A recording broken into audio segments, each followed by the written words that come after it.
showing you a deck profile on Gravekeepers that I won first place at my on Saturday for locals. I think that was a 5 round top 16. Round one was Cyber Dragons. Round two had round three was Gears. It was gadgets. Round four was Spellbooks. Round five was Lightsworn. And I'll explain what I did throughout the profile. First, let's go to spells. Your ones, your H.A.T Coliseum, Book of Moon, Road Tribute, Darkle. Your twos, 2 Stells, 2 MSTs, then triple Power Duality. Then last but not least, triple Necrovalley. Your traps is your standard Solomon, Compose, Bottomless, and Torrential. Your twos, 2 Impaired Tombs of the Necrovalley, 2 Dark Bribe. These 4 come in handy. 4 counter traps, or really 5 if you count the warning. Well, yeah, 5.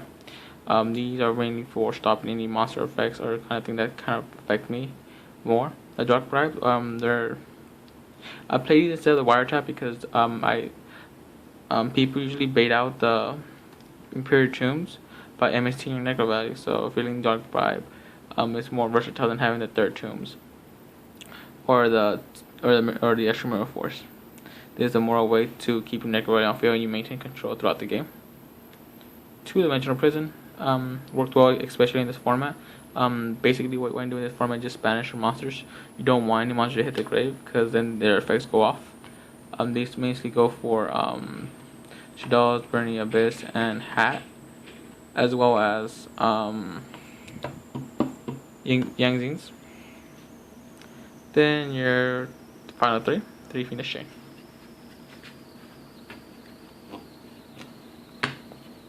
For the monsters, we have your Malefic Cyber End. It's won me so many games today. Against Spellbooks, at times I think it was game 2. Since they have the Grand Spellbook of Tower, I just summoned this out and kept beating them down with 4,000. So with them, they helped me win the game. Then Gravekeeper Shaman, she is amazing, especially against the H.A.T deck. I lost to H.A.T game 3, but in any case, it still was very helpful throughout, especially in top 8 and top 16, because she shut down Shadolls drastically. She shut down the Fire Fist mixture of hands, because Greynix couldn't get its effect off, and the Fire Accents were just stopped right there. We have Gravekeeper's Heretic. Yeah. This and Malefic Cyber Brain is an amazing combo because you poke with 4 and 18 is 58 and just basically game it next turn. Gravekeeper Assailant. Good for the Fire Fist matchup. Gravekeeper Nobleman. 2 Descendant. 2 Commandant. Yes, there were times where I missed a 3rd Commandant because of the Malefic Cyber Brain, but do I miss it? Not as much because this Malefic Cyber Brain has won me more games than the 3rd Commandant.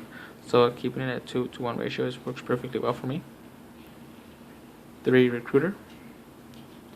And then 3 Gravekeepers Spy. Matchups, like I said, it was Cyber End, 2 Oldem. The only decks that I lost to were the decks I went to game 3 with. That was against the H.A.T and Lightsworn. I couldn't get Necrovalley out. I couldn't draw it, and they just they completely stunned me for the first game. So that was that. That was said and done. Then as a 4th game, then top 16, I faced Shadolls, shut him down with Shaman. Then after that was top 8, I faced Fire Fist with a mixture of hands. Went to game 3. What basically won me the game was in the extra deck I'll talk about later. Then top 4 I beat Silvans. Then top 2 I faced Bujinn, then I took the win. For the extra deck we have your 2 Cyber Dragons, 104 Masquerade, Crazy Bucks. Harlan Draco basically won me the game. Especially in top 4. In top 8. Because what happened was I had Kaiser Coliseum. I had Harlan Draco and Necrovalley on the field. He had an ice hand. He finished in Harlan Draco. He had an ice. He had a. I forget what happened. Harlan Draco was on the field.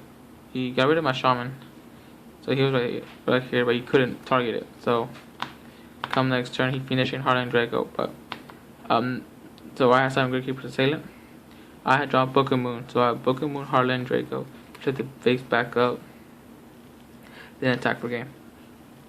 So I got rid of the Fiendish Chain. Then we have number 69 Herald Crest and Master Key Beetle. This and Harlan Draco is a nasty combo, especially with Necrovalley or Creative Coliseum, because you detach to protect Harlan Draco so it won't get destroyed by card effects or by battle. So, and the fact it can be targeted for battle in first place kind of helps out. Then we have Black Shape of Corn, and with the prize, what I did, I bought 2 tins to make a tins, and out to make a tin that pulled an Evil Soul Exoton Knight. So that was a good day for me, winning first place and putting an Exoton Knight on the Mega Tins. So that worked really well for me. Cowboy, Diamond Dyer, Toilstorm Roach, Wind Up, Levier, and Acid Golem. Now all we're missing is the 101. Let's hope we can put in one. I meant to do a tin opening for you guys, but I was caught in the moment, so it was pretty okay. For side deck, Visionary won me game 2 against the Fire Fist matchup. Thunder Kings, Dimensional Fissure. We have 2 Spellbook of Wisdoms, 2 Magical Dimensions. These come in handy. Comes in handy against, especially against the hands. So once one against the fire hand, once they target, you just click and then pop. Usually come in handy as also in the Lightsworn matchups, because you tend you pay for Keeper and face up, Magical Dimension, get rid of the Judgment Dragon before they can even get it off.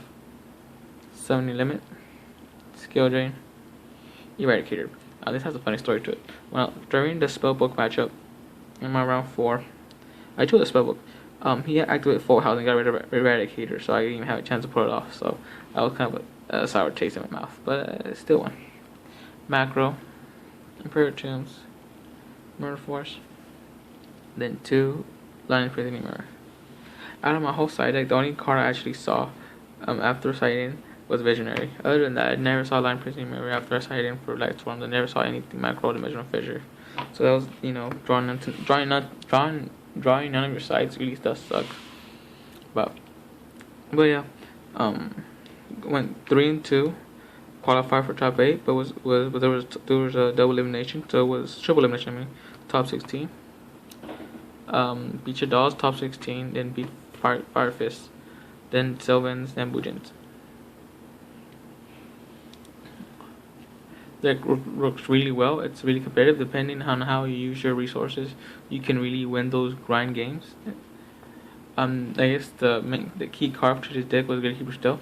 Especially in those grind games where you just need monsters and Stell just comes in and gives you extra monsters. Look at my trade vendor. There's nothing really much notable. The Torn Bird was one of the few cards I have. The Brotherhood of the Firefest, the Platinum Secret. I really don't like this, really. Looks fake. The Bujinn team. Number 47, Armor Shark. Maestro came out on the extra deck. The Firefist Synchro. 2 Master like Bujinn, and the Shadow Vampire, the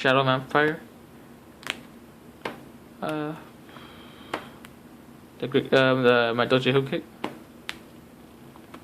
think that's the rank up Magician Numerical Force, Obedience Gold.